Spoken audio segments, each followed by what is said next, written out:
Greetings of the day. Today we are going to talk about a very famous therapy which is being called as Adlerian Therapy. So, you might be familiar with Adler. Adler is a new Freudian who is a disciple of Sigmund Freud, and he developed the concept of individual psychology.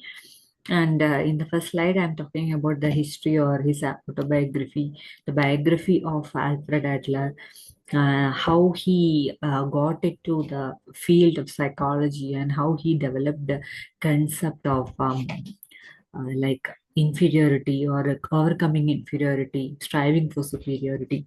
So, as you go through the biography of Atla, you can find that he was born in a family of eight children. Out of it, like his younger brother has had a early tragedy, and he in a very young age he had an issue of pneumonia which has affected him very badly.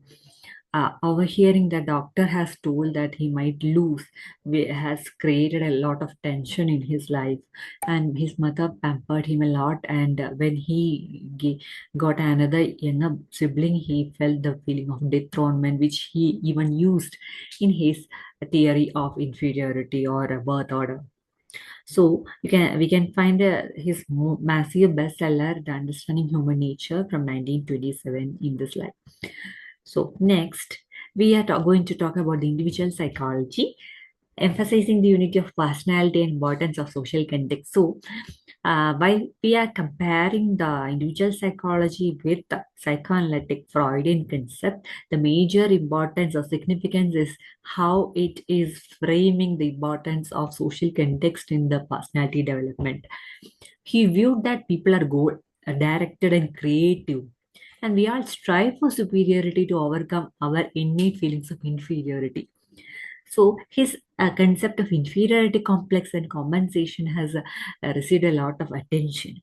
Adler introduced the idea that feeling of inferiority motivate compensation through personal growth and achievement, laying over groundwork for modern positive psychology, as I already mentioned.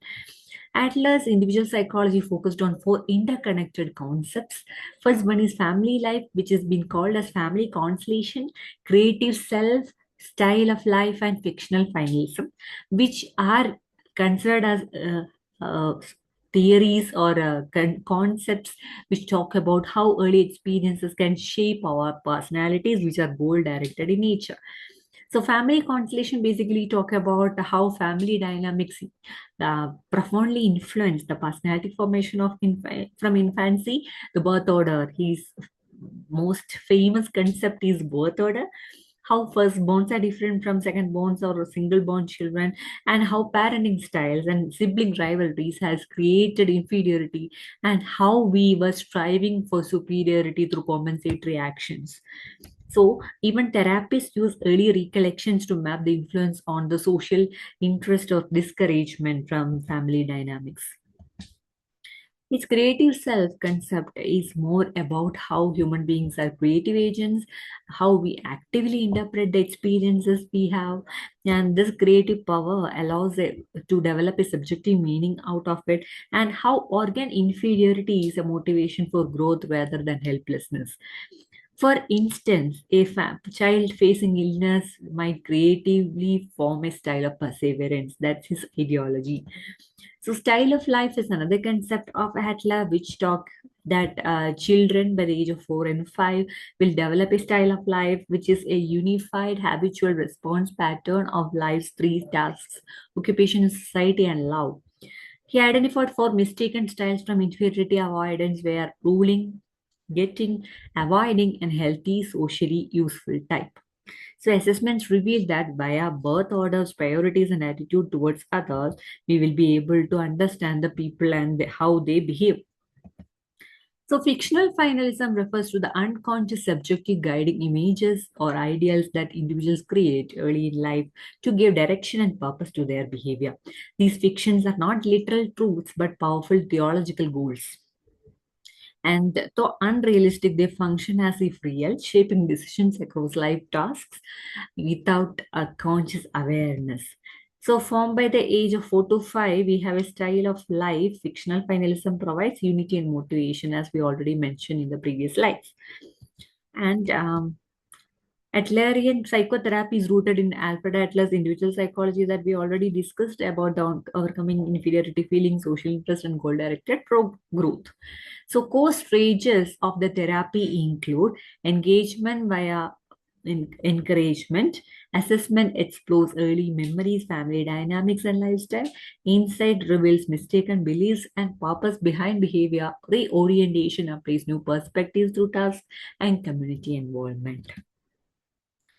He developed the phases into four: establish the proper therapeutic relationship, explore the psychological dynamics operating in the client through assessment, encourage the client development of self understanding, and help the client make new choices, reorientation, re education.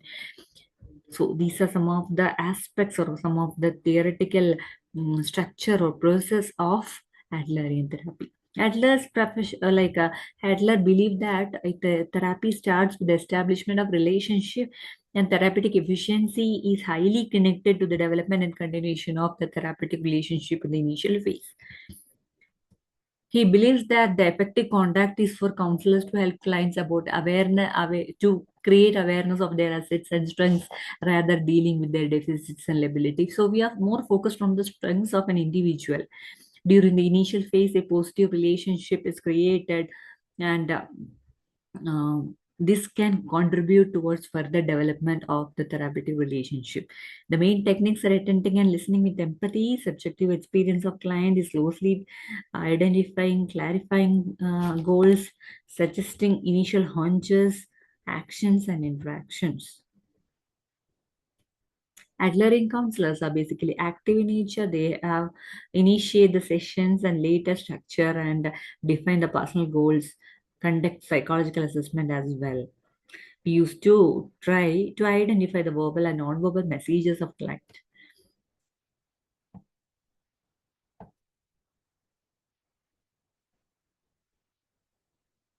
So these are some of the aspects of Freudian, like neo-Freudian Atlas therapy. And second phase is explore the individual's psychological dynamics. This can be done using objective interviews, and even through the development of a proper interview schedule, along with lifestyle assessments, and early recollections are considered as an important aspect or important format strategy, where the series of small mysteries that can be woven together and provide a tapestry that lead to an understanding of how we view ourselves, how we see world, what goals we have, what motivates us, what we value, and what we believe in. Early memories cast light in our story of our life because they represent the metaphors of the current views. Early recollections are specific instances that client tell therapists that they are very useful in understanding those who are sharing a story. That's why we are telling storytelling is really important. So the therapist asks for brief memories from before about the age of 10, focusing on what the client remembers now rather than historical accuracy. And we use various techniques to communicate with the individual, which part of the story stands out, kind of questions to get more idea about his mental cognitions or thoughts and memories. These include assessment of person's convictions about self, others, and life, assessment of client stance and relation to the counseling session and counseling relationship, verification of coping strategies, and assessment of individual strengths, assets, and others. Next one is integration and summary. Once material has been gathered from subjective and objective interviews, different summaries are prepared for different clients, but common ones are narrative summaries. And Adlerian therapy progresses through four areas: engagement, assessment, insight, and reorientation. And that's it for today. Thank you so much for your valuable time.